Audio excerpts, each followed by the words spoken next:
Hello दोस्तों, आज की इस वीडियो में आपका स्वागत है। तो आज की इस वीडियो में हम देखो बीएड यहाँ पर हमारा जो फर्स्ट सेमेस्टर है, बीएड फर्स्ट सेमेस्टर, जिसका हम यहाँ पर 2000 दिसंबर 2021 का जो पेपर है हमारा ये डिस्कस करने वाले हैं, जो कि फर्स्ट सेम का है।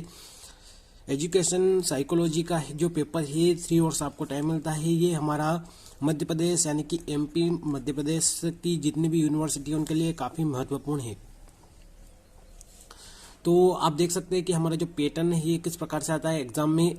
यहाँ पे आप ध्यान से देख सकते हैं। खंड अ से 11 प्रश्नों के उत्तर दीजिए, प्रत्येक के 5-5 है, जो कि आप ब्लूप्रिंट आसानी से इसको पॉज करके वीडियो को देख सकते हैं। हम जो मेन क्वेश्चन पढ़ने आए हैं इस वीडियो में उसके बारे में ही बात करेंगे यहाँ पर। तो हमारे सेक्शन ए में जो पहला क्वेश्चन है आज इसको हम देखें, अच्छे से समझने वाले हैं। शिक्षा मनोविज्ञान का ज्ञान अध्यापक के लिए क्यों आवश्यक है, स्पष्ट कीजिए। तो शिक्षा मनोविज्ञान का जो ज्ञान है वो शिक्षकों के लिए क्यों आवश्यक है, इसके बारे में हम यहाँ पर बात करने वाले हैं पूरे वीडियो में। तो चलिए दोस्तों शुरू करते हैं हम बिना किसी देरी के हमारी इस वीडियो को। तो देखिए, सबसे पहले हम देखेंगे शिक्षकों के लिए शिक्षा मनोविज्ञान की आवश्यकता। Need education psychology for teacher, यानी कि टीचर के लिए क्या है शिक्षा मनोविज्ञान की आवश्यकता।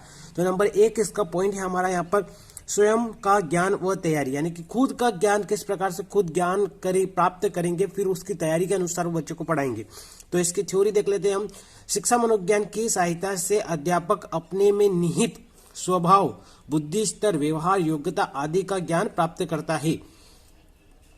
तो शिक्षा मनोविज्ञान की सहायता से क्या करता है, जो अध्यापक होता है, यानी कि जो आप अध्यापक होंगे या बनोगे तो आपके अंदर जो निहित स्वभाव, आपका स्वभाव कैसा है, आपकी बुद्धि स्तर यानी कि आप में कितनी क्षमता है बुद्धि की, आपका व्यवहार कैसा है बच्चों के प्रति, आपकी योग्यता क्या है आदि का ज्ञान प्राप्त होता है।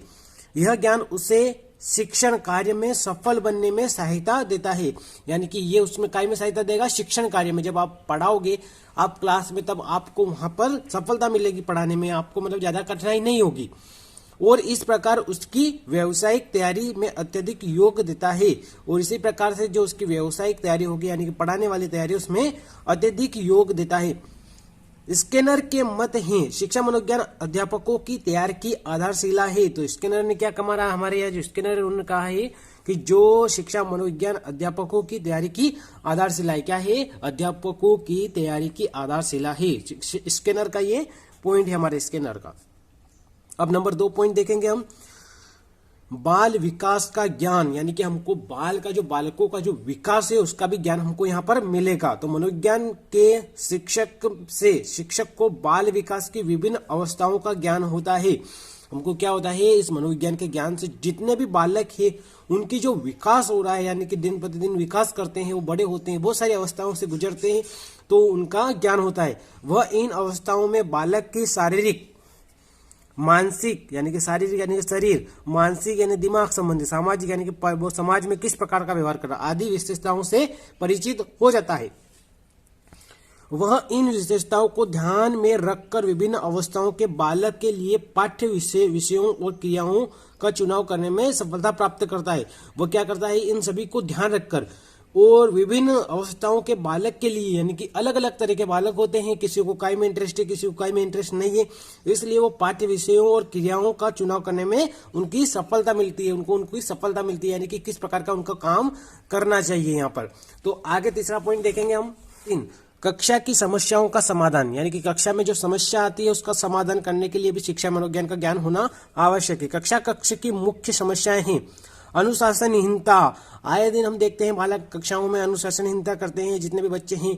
बाल अपराध, यानी कि जो उनको समझ नहीं है, बाल अपराध जो है यानी कि चोरी करना वगैरह, समस्या बालक यानी कि बहुत सारे बालक अच्छे समस्या होती है, उनको पढ़ाई नहीं करते। छात्रों का पिछड़ापन यानी कि ऊंच नीच का भाव, ऐसे बहुत सारे बालक पाए जाते हैं।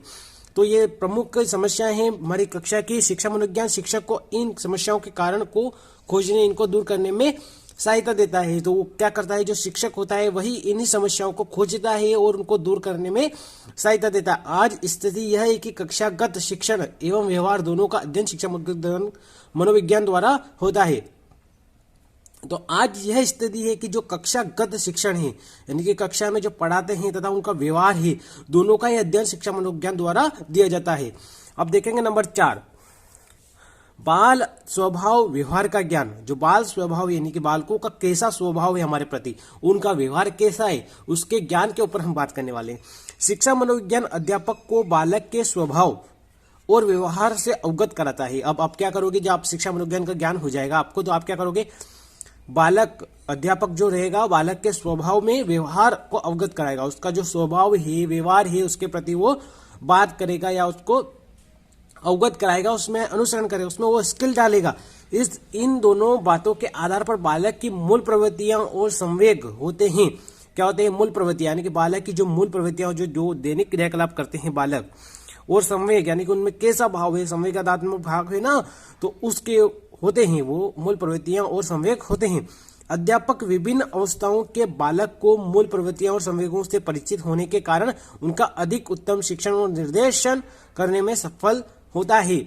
अब विभिन्न अवस्थाओं से बालक, अगर अध्यापक परिचित है, बालकों की मूल प्रवृत्तियां और संवेगों से परिचित है, इसके कारण क्या होगा, अधिक उत्तम शिक्षण यानी कि उसको अच्छे से पढ़ा सकेगा और उसको निर्देशित करने में सफल होगा, यानी कि उसको पढ़ाने में और घर पे पढ़ाई करने में जो व्यवस्थित ज्ञान देते हैं, मतलब उसमें वह सफल हो जाएगा। नंबर 5 है हमारा बालकों का चित्रण। बालकों का चित्रण, शिक्षा मनोविज्ञान बालक के चरित्र निर्माण में सहायता देता है। बालक का जो शिक्षा मनोविज्ञान है ना, बालकों के चरित्र निर्माण में सहायता देता है। यह शिक्षण को उन विधियों को बताता है। शिक्षा, देखो, बालक का चरित्र निर्माण यानी कि उसका चरित्र कैसा है, उसका व्यवहार, मतलब चरित्र निर्माण, मतलब वो कैसे चरित्र रखता है दूसरों के प्रति, उसके निर्माण करने में यहाँ पर शिक्षक का ही योगदान होता है। शिक्षा मनोविज्ञान बालकों के चरित्र निर्माण में सहायता देता है।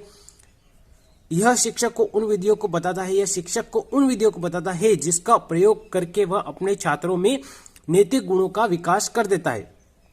अब जो शिक्षा मनोविज्ञान है वो क्या बताएगा, शिक्षक को वह विद्या बताएगी जिसके प्रयोग से जो छात्र है उसमें अच्छे गुण विकसित होंगे, यानी नैतिक गुण होंगे, यानी कि समाज के प्रति अच्छे गुण जो भी होते हैं वह विकसित होंगे। अब नंबर 6 देखेंगे, बालकों का ज्ञान, यानी कि बालक में ज्ञान, यानी कि विद्यार्थियों में ज्ञान। शिक्षक अपने कर्तव्यों का कुशलता से पालन तभी कर सकता है, कब कर सकता है, तभी कर सकता है जब उसे अपने छात्रों का पूर्ण ज्ञान हो। अब कैसे पता करेगा शिक्षक, यानी कि छात्रों का पूर्ण ज्ञान होगा तभी वह उनका पालन कर सकता है, यानी कर्तव्यों का कुशलता से पालन करता है जब उन छात्रों का अच्छे से ज्ञान हो। वह भले ही अपने विषय और उसके शिक्षण में अद्वितीय योग्यता रखता हो, यानी कि उसको अगर उसके सब्जेक्ट का पूरा नॉलेज हो लेकिन उसका छात्र का पता नहीं हो कि उसका व्यवहार कैसा है, तो भी वह पूरा ज्ञान नहीं दे पाएगा, उसको पूर्ण ज्ञान नहीं दे पाएगा उस शिक्षक को। पर यदि उसे अपने छात्रों का ज्ञान नहीं है तो उसे पग पग पर निराशा और अपना सहचरी बनाना पड़ता है। यानी कि क्या होगा, अगर अब छात्रों का पूरा ज्ञान नहीं है लेकिन आपको पूरा नॉलेज है, आपको शिक्षण पढ़ाने का पूरा नॉलेज है कि इसके संबंधित ये है, इससे संबंधित ऐसा बता देते हैं आप, लेकिन छात्रों में रुचि ही नहीं पढ़ने की, तो आप क्या करोगे फिर। इसलिए उनके व्यवहार का भी ज्ञान होना चाहिए कि वो किस प्रकार से पढ़ना चाहते हैं। अब आगे देखेंगे, किसी विषय और उसके शिक्षण में योग्यता होना एक बात है, ये तो आपकी एक बात ही है कि आपको पूरा नॉलेज है, पर उनको छात्रों की रुचियों और क्षमताओं के अनुकूल बनाना दूसरी बात है, यानी कि उनको किस प्रकार से पढ़ाना है, वो किस प्रकार से इंटरेस्ट लेंगे, ये एक विशेष बात होती है यहाँ पर।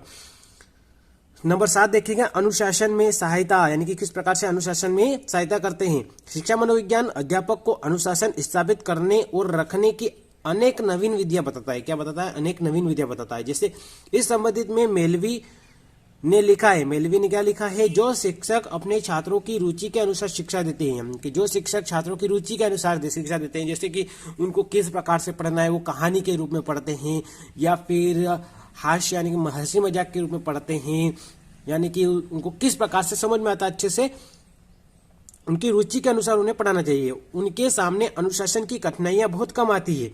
उनके सामने क्या होता है, अनुशासन की कठिनाइयां बहुत आती है। जब हम पाठ्यक्रम, शिक्षण विधियां और शिक्षक सामग्री में सुधार करते हैं तब हम अनुशासन की समस्याओं का पर्याप्त समाधान कर देते हैं तथा उसका अंत कर देते हैं। अब क्या करेंगे, जब हम पाठ्यक्रम शिक्षण विधियां और शिक्षक सामग्री में सुधार करते हैं, पाठ्यक्रम और शिक्षक सामग्री में सुधार करेंगे तब हम अनुशासन की समस्याओं का पर्याप्त समाधान कर देते हैं या उनका अंत ही कर देते हैं। तो इस प्रकार से हमने देखी यहाँ पर शिक्षक द्वारा जो शिक्षा मनोविज्ञान की आवश्यकता है वो हमने पूरी डिटेल में पढ़ दिया। हमारा क्वेश्चन नहीं था और स्पष्ट हो चुका है। मिलते हैं अगले क्वेश्चन के साथ, जो कि हमारा अगला क्वेश्चन होगा यहाँ पर, उसमें बात करेंगे अगले वीडियो में अगले क्वेश्चन की। तो क्या हमारा बुद्धि और विकास में अंतर, क्या वृद्धि और विकास में, बुद्धि नहीं, वृद्धि और विकास में अंतर, different table between growth and development, जो कि हमारा सेकंड वाला क्वेश्चन होने वाला है। तो इसके बारे में अगली वीडियो में हम बात करेंगे। हमने आज का जो क्वेश्चन था, why the knowledge of education psychology is must for a teacher sufficient, तो हमको ये सफिशिएंट हमने मतलब पूरा अच्छे से स्पष्ट कर दिया है। अब हम अगला क्वेश्चन करेंगे अगले वीडियो में। तो आपकी जानकारी के लिए मैं बता दूं, अगर आपको कोई क्वेश्चन में प्रॉब्लम है, अगर आपको नहीं आता है, अगर आप उसमें डिटेल चाहते हैं, तो कमेंट बॉक्स में कमेंट करिए तथा हमारे चैनल को सब्सक्राइब कर लीजिए तथा इस वीडियो को लाइक कर दीजिए। मिलते हैं अगली वीडियो में, तब तक के लिए बाय बाय। अगर कोई क्वेश्चन में प्रॉब्लम हो तो कमेंट बॉक्स में कमेंट जरूर करिएगा, ताकि मैं उसके आपके लिए जितने भी इंपॉर्टेंट क्वेश्चन होंगे वो आगे वाले वीडियो में आते रहेंगे। धन्यवाद, बाय बाय, टेक केयर।